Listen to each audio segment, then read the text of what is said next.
baterai, bioskop, rekening, knalpot, gratis, jas, kantor hingga wortel. Kata-kata ini sering digunakan dalam percakapan berbahasa Indonesia sehari-hari. Sejatinya kata-kata itu semua berasal dari bahasa Belanda, warisan 3 abad kolonialisme. Meskipun jejak kosakatanya masih ada, namun obrolan sepenuhnya berbahasa Belanda nyaris tak terdengar di era modern. Itulah paradok yang membedakan Hindia Belanda dari imperium kolonial lain. Seperti di India, Filipina atau Indochina, bahasa penjajah seperti Spanyol dan Inggris bertahan sebagai bahasa elit dan bahasa administrasi negara. Di Indonesia, bahasa Belanda menguap, hanya menyisakan serpihan. Hal itu karena pemerintah kolonial Belanda memang tak berniat menyebarkan bahasanya. Mereka memilih segresi bahasa sebagai strategi kekuasaan. Bahasa Belanda dijadikan tembok pemisah antara pribumi dan bangsawan Eropa. Alih-alih memperkuat dominasi, ia secara tak langsung memberi ruang bagi bahasa Melayu untuk tumbuh sebagai pengikat antar etnis. Awalnya hanya bahasa dagang, perlahan bahasa Melayu menjelma jadi alat perjuangan. Dominasi VOC di Hindia Belanda tidak pernah disertai ambisi menyebarkan bahasa Belanda. Berbeda dari imperium lain yang menjadikan bahasa sebagai alat asimilasi, Belanda justru memakainya untuk memisahkan kasta-kasta di Indonesia. Sejak era VOC, kolonialisme Belanda hanya berpusat pada eksploitasi ekonomi dan sumber daya alam, bukan integrasi budaya. Menyebarkan bahasa Belanda dianggap tidak efisien. Menurut Jos Wibisono, alasannya adalah lebih murah mewajibkan pegawai VOC belajar bahasa Melayu ketimbang mengajarkan bahasa Belanda kepada jutaan penduduk pribumi. Strategi tersebut berlanjut ketika VOC bangkrut pada akhir abad ke-18. Lalu kekuasaan di tanah Hindia Belanda diambil alih oleh kerajaan Belanda. Tentu saja dengan melanjutkan politik bahasa yang sama. Berbeda dari kolonial lain yang memiliki bahasa pengantar seperti Prancis di Afrika, Belanda tak merasa perlu memperkenalkan bahasanya. Bahasa Belanda hanya tersedia bagi segelintir elit, pejabat Eropa, pengusaha dan priai yang diizinkan masuk dalam lingkaran kekuasaan. Bagi mereka, bahasa itu adalah tiket menuju modernitas versi kolonial. Dengan membatasi akses bahasa, Belanda mencegah masuknya gagasan-gagasan Barat, seperti kesetaraan dan hak asasi manusia yang lazim terjadi di Eropa. Ini bagian dari pola pikir kolonial yang memandang pribumi sebagai entitas lebih rendah, yang harus dijaga agar tetap di bawah. Pendidikan pun dirancang untuk memperkuat pemisahan ini. Sekolah desa hanya mengajarkan baca tulis dasar berbahasa lokal atau bahasa Melayu rendah. Yang penting cukup untuk mencetak tenaga kerja murah. Adapun sekolah elit seperti Europe's Leisure School atau ELS dan Holland Inland School atau HIS memakai bahasa Belanda dan bahasa Melayu tinggi. Dua bahasa itulah yang menjadi satu-satunya jalan menuju pendidikan tinggi dan posisi birokrasi yang mapan. Tapi akses sekolah elit dengan penggunaan bahasa Belanda sangatlah terbatas. Hingga tahun 1850, dari 3.500 murid yang bersekolah di LES, hanya 50 murid yang berasal dari kalangan elit pribumi. Selebihnya adalah orang-orang Eropa Belanda. Menariknya, ada beberapa sekolah pribumi yang memiliki guru Belanda dan menggunakan bahasa Belanda dalam pengantarnya. Misalnya sekolah Kartini yang tersebar di berbagai daerah. Sekolah Kartini dapat menghancurkan tembok pemisah antara mereka yang Dutch dan yang pribumi. Sekolah Kartini adalah bertujuan untuk mengajarkan putri Indonesia mencapai apa yang mereka perlukan. Maka tak heran, Kartini dan kawan-kawannya adalah sedikit wanita yang fasih membaca dan menulis dalam bahasa Belanda. Menurut H.M.J. Meyer, berdasarkan sensus pada tahun 1930, Hanya 0,3% pribumi yang bisa menulis dalam bahasa Belanda. Itu pun hanya surat pendek sederhana. Sementara para elit berdiskusi dalam bahasa penjajah, rakyat tetap memakai bahasa lokal dan bahasa Melayu pasar.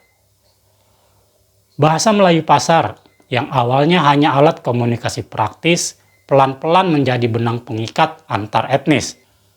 Kebijakan kolonial yang membatasi penggunaan bahasa Melayu pasar justru membuat makin tajam sebagai senjata utama gerakan nasionalis. Faktor lain yang menyebabkan bahasa Belanda tidak berkembang ialah kemampuan daya pikir pribumi yang terbatas saat itu.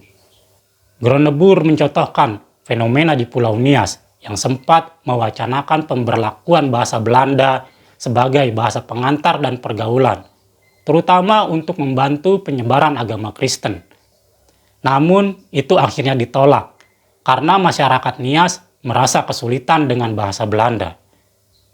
Pada akhir 1858, diputuskan untuk memberikan pendidikan di Nias dengan bahasa Melayu sebagai bahasa pengantar.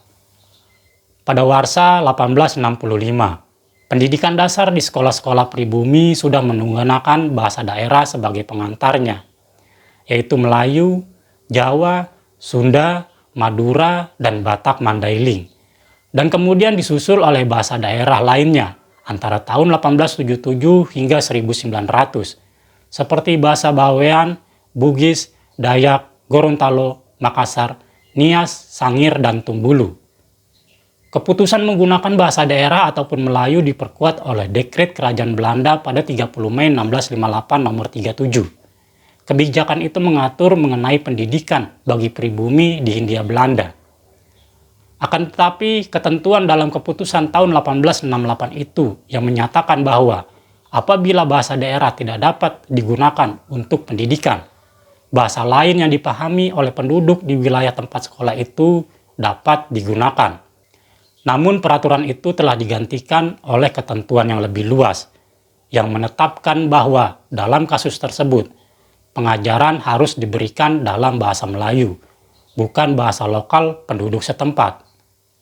Ketakutan kolonial terhadap pendidikan setara antara pribumi dan penjajah, dalam hal ini Belanda, tercermin dalam pernyataan para pejabatnya.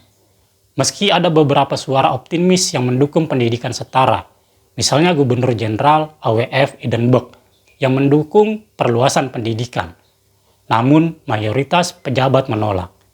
Begitu juga orang tua Eropa yang khawatir anaknya sekelas dengan pribumi.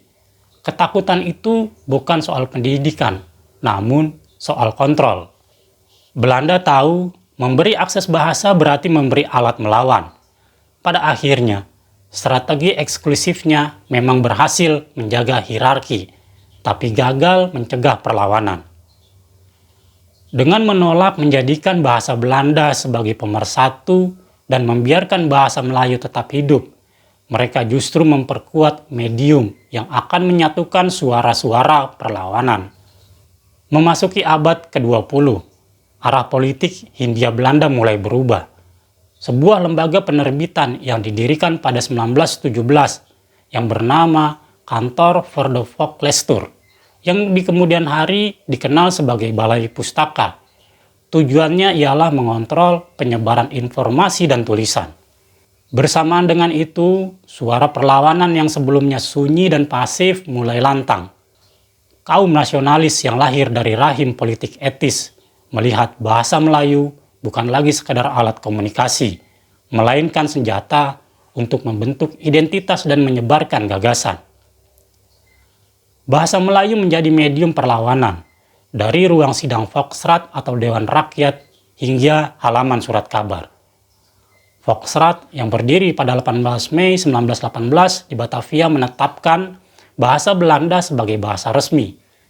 Namun hal itu membuat banyak anggota pribumi kesulitan menyampaikan pikiran-pikiran mereka. Salah satu anggota Volksraad, Pangeran Arya Ahmad Jayadiningrat, mengusulkan agar bahasa Melayu diizinkan digunakan di Volksraad. Pihak Belanda menolak usulan itu. Salah satu yang menolak adalah Peter Bergemejer. Hal itu menunjukkan ketakutan yang lebih dalam bahwa bahasa Melayu bisa menjadi saluran aspirasi politik dan semangat kemerdekaan. Benar saja, lambat laun penggunaan bahasa Melayu di Foxrat berubah menjadi bentuk pembangkangan.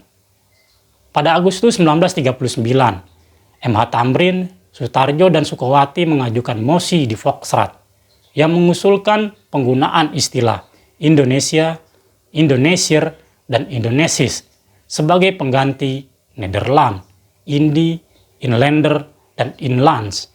Usulan itu baru direspon setahun kemudian, Agustus 1940, dan ujungnya sama, ditolak. Di luar Foxrat, perang suara berkecamuk di surat kabar berbahasa Melayu. Menurut Hilman Faris dalam Perang Suara, Bahasa dan Politik Penggerakan, terbit tahun 2024, surat kabar menjadi medan pertempuran utama bagi gagasan-gagasan berbahasa Melayu.